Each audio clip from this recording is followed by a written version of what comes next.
Welcome to SlayEdgMedia. This is the Toyota Supra. We're going to be getting a closer look at it from head to toe. Everything about it, we're going to try to see what's up in here. Here we are. Checklist, seat belt, seat lined up in the proper position, mirrors, check. Let's hit the road. You always got to make sure you have a checklist of things that you hit off before you get into a car that you're not familiar with, all right? There's a little button on the side that you have to push in before you push the shifter up. Relatively visible rear view camera turns on. Your side mirror over here on the side down there angles downward so you can see a little bit better for yourself, because this doesn't have like a 360 camera, but it does have a 360 overhead sensor, so you can see what the vehicle is doing, what the vehicle is sensing around it. When you get going, moderate acceleration. Now, I remember growing up, I had a neighbor down the street who had a Toyota Supra, and this Supra was definitely different from the one that we have now. Back then, the Supra was like real popular. You know, they put it in Fast and Furious, and that's pretty much that's kind of how I got into the whole scene, you know. Nice car. What's the retail on one of those? More than you can afford, pal. Ferrari. Smoke.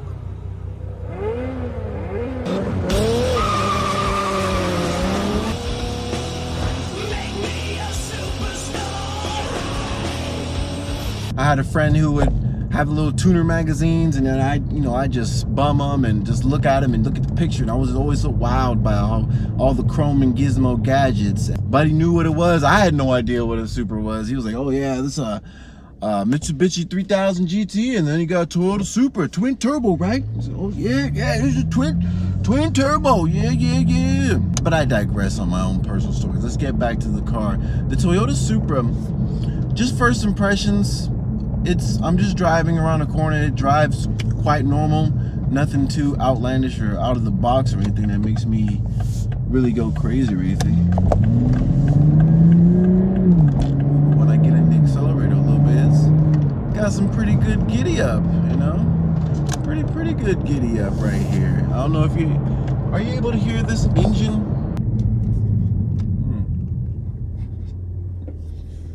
Now you see the interior, you see we have a heads-up display up there showing the speed as well.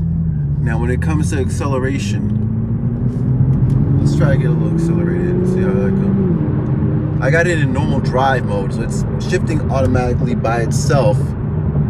Now this is a 3-liter turbo engine, and it's Toyota style, obviously. You know, something I like about Toyota is their reliability. So, you know, this is gonna be a nice 3-liter performance engine. I'm pretty sure it's gonna be nice and reliable too. So I just got off the freeway, came to my first stop off the freeway, and it feels nice and just sturdy, straight. Like you feel like when you take your hands off the steering wheel, it just kind of just stays straight. It doesn't move around a lot. But I'm about to go. You can hear that little engine purring, buzzing along. All right, so I just put it in sports mode now. So there's like a little button right here in the center here. There's an option to change the display to show like the sports display. So you can see your foot-pounds of torque that you're using, how much power, basically horsepower versus torque, side-by-side comparison. That's pretty cool. I'm gonna try it in manual.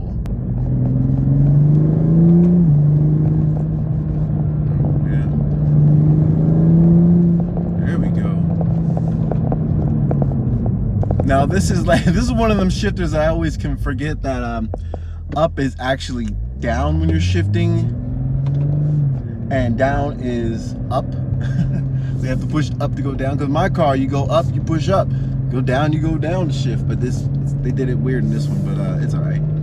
Now if I'm not mistaken, when you keep it in a certain gear and you rev it up a little bit, stay in that gear but don't upshift, you hear a little bit of burble, like just a slight bit. You got to be there in person to really hear it. So it's kind of fun having it in M mode, because you shift it down to downshift opposed to up. And I like how this little shifter is nice and slim. It's a very slim shifter. Just take a look at how beautiful the new Supra is from its swooping body lines. Look at the back of it. It's almost like it's got its own set of hips. Now you see that the way the red calipers shine through there as it's accompanied with that nice white paint. And look at this huge diffuser in the back. When they redesigned the new Toyota Supra, it was definitely a handful of performance components that went into the thinking and construction of the Toyota Supra. So when I said take a look at this diffuser, look at the back of this. Now you see it's got this LED lights right here in the back as well. So not only does the taillights have LEDs right here, but it's also a little light beam right here.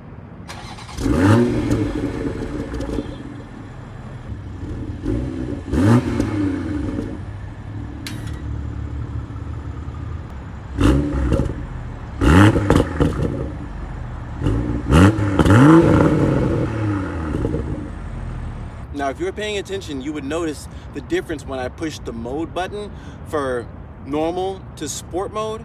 It changed, you hear like a little, and then that changes the sound that you hear coming out of the exhaust. Now, I know you see the backup camera over here, but let's pop the back since we're here.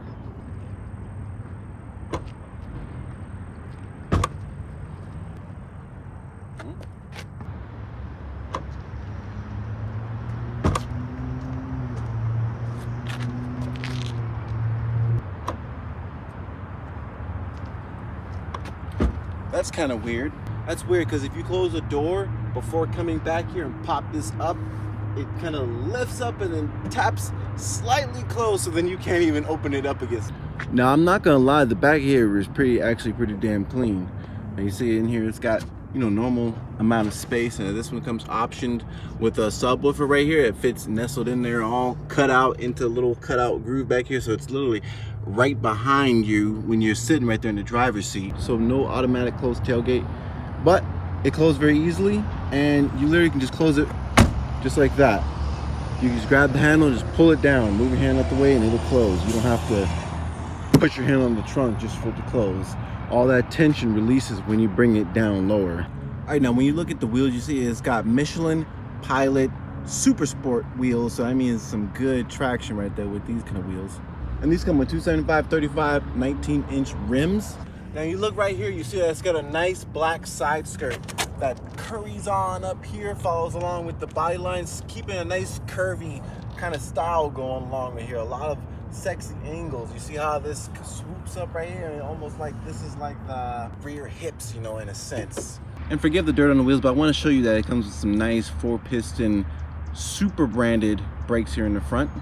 So Toyota put their little stylish blend on there when they made these little calipers right here. Now the A-pillar is completely covered in a black gloss on both sides. Now if you look right here on the door, it looks like that's some kind of vent. Let's look close.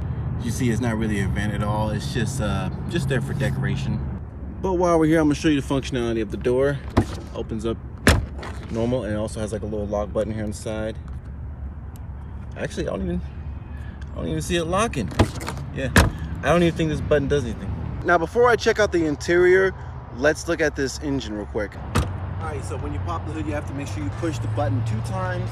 So, are you ready? Let's look inside of this engine.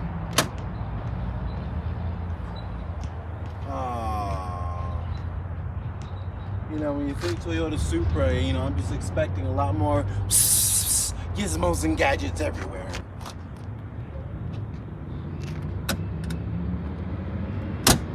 Now, if you don't know what you're looking at, this car may not be very impressive, but it can be.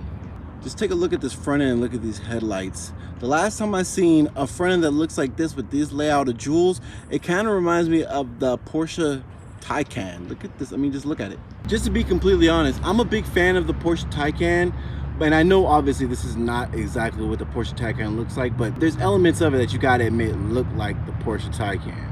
I mean, just look how big this front lip is right here. You can scoop in plenty of air into your brakes and into your intercooler and everything else that's in your car. And those jewels on there look pretty damn sexy. I mean, just look how big this is. I got a pretty big hand. This thing is like, this is a substantial piece of real estate right here. Like, this got my attention. This big old lip right here, you know? All right, this interior is calling my name. Let's check this out. All right, so let's hop inside, but I just want to note something. Hopping into here is definitely, this reminds me of a old Honda Prelude I used to have. You kind of have to squeeze in. You got to watch your head, and you got to make sure you lift your leg because the floor of the car is pretty low. Like literally the seats are like almost just sitting right on the floor. So, I mean, not literally right on the floor, but the vehicle profile is meant to give you like a low, small vehicle kind of stance. So you gotta squeeze in, and then you gotta squeeze out. See, I gotta make sure I lift my foot over here. Plenty of little dirt marks from other people as well. I want people to remember, when you think of this car, don't forget that this is not a luxury car. This is not a high-end, crazy performance car. This is a Toyota Supra, all right? A modestly, reasonably priced, sport, compact performance vehicle, all right? Now, no flat top or a bottom on the steering wheels, but everything has like a nice simplistic layout. You know, nothing's hard to figure out at all. Everything is kind of self-explanatory, you know. You got things over here for your lights, your mirrors and doors, you know, pretty standard stuff. Let's turn it on. Now you see right there. This right here is touchscreen as well. I wish it was a little bit brighter, you know, a little bit more poppy, then it could stand out a little bit better. You know, that would make me a little happy. That's just me being picky, but seeing it in person, it's bright enough, you know, it's just fine. So it's pretty standard climate control. You got heated seats, you know, 3 different levels, but you do not see cooled seats. But some nice little touch that I see that is in here. It's not in throughout the whole vehicle, but it is right here. There's a little bit of carbon fiber right here, just one piece, you know. One piece of carbon fiber. It looks just like the same carbon fiber I would see in like a nice high-end Cadillac or BMW, or even on some of the nice Audis. You know, it looks like the same grade of carbon fiber, you know, high gloss carbon fiber. I'm surprised you even see it on here because this is the only piece. There's nothing else on the outside. It's all inside. Now, let me show you how you do the shifting. First off, there's a button right here on the side. See how I'm in park right now?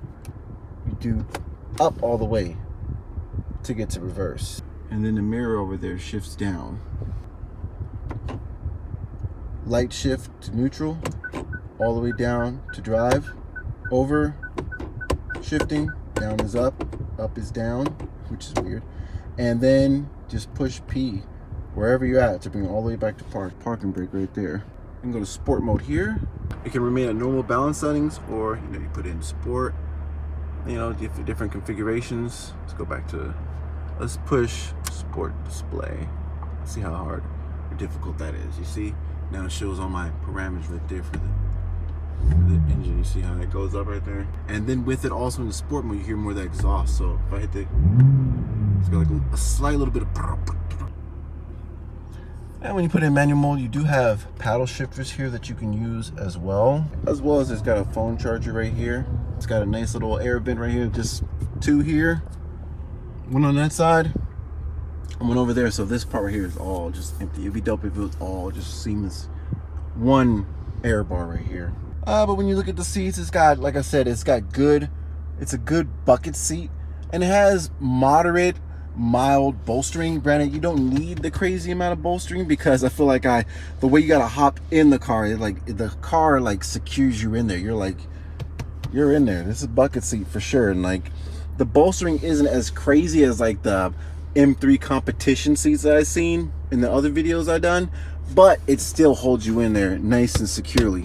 All right, it's time to get on out of here now. I'm gonna give my final thoughts on the Toyota Supra, all right? So basically what I've learned, I'm just gonna speak freely about the car. What I've learned is this vehicle is more than likely gonna be for someone who already is a fan of the Toyota Supra, right? That's who his #1 seller, I think, would be. Someone who is open-minded to the fact that it's not the same as the old Supra. It's actually, and the fact that it does share, you know, some stuff with the BMW Z platform, you know, but it's okay. But like I said, this is for someone who's open-minded. Someone who's going to be getting this car is probably going to be wanting this for the driving experience, not for its gung-ho, crazy self-parking features, or its crazy moonroof, or, you know, or rear wheels at turning. This is more like for the definitely for a tuner enthusiast type of person. So if someone who, like, if you prefer the high-end luxury or high-end performance, this vehicle may not be for you, because most of the performance you're gonna find is gonna be in like luxury cars. But if you're someone who understands that it's okay for things to be different, then you're probably gonna enjoy this vehicle. Because I never drove the old Supra, but I know that all the ones that get the hype is not a stock Supra. It's always a tuned up, crazy, performance driven Supra. So when people say, oh, the other one was way better, you know, if you think the other one is better, just stick with the other one. This is for people who are open-minded to the new Supra, because in my opinion, this one drives pretty damn good too. It's really driver focused, and it's like one of those flick of the wrist kind of cars, you know. It's gonna be similar to the smaller cars, you know. Whereas it's a normal brand, slightly performance car, you know. This isn't their debut crazy SEMA Toyota Supra edition, you know, just the regular mild one. But what matters is as long as you like it, that's what's important.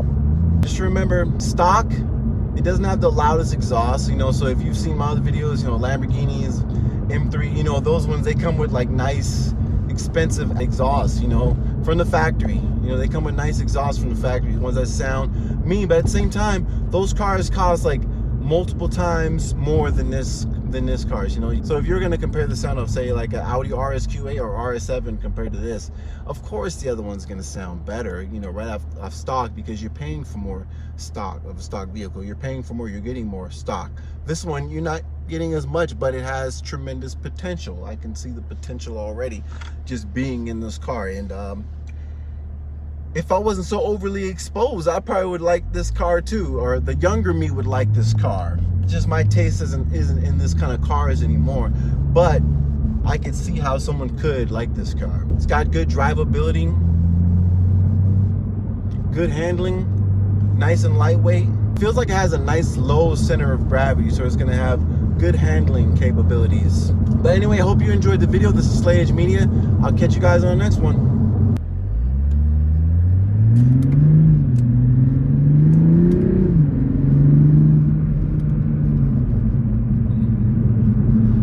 Messing with the paddle shifters right now just to gauge what it's like using them.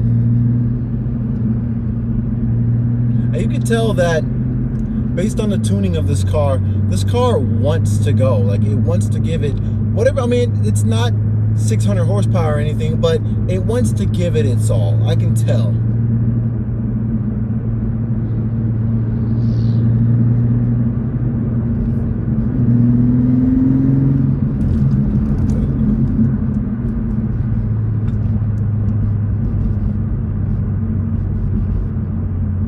Make sure you stay tuned for more content, as I got plenty of more videos coming soon.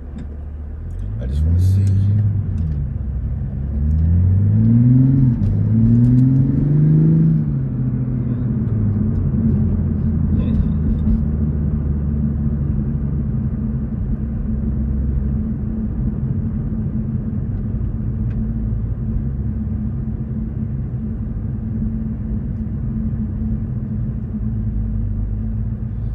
Here we are, back at the place.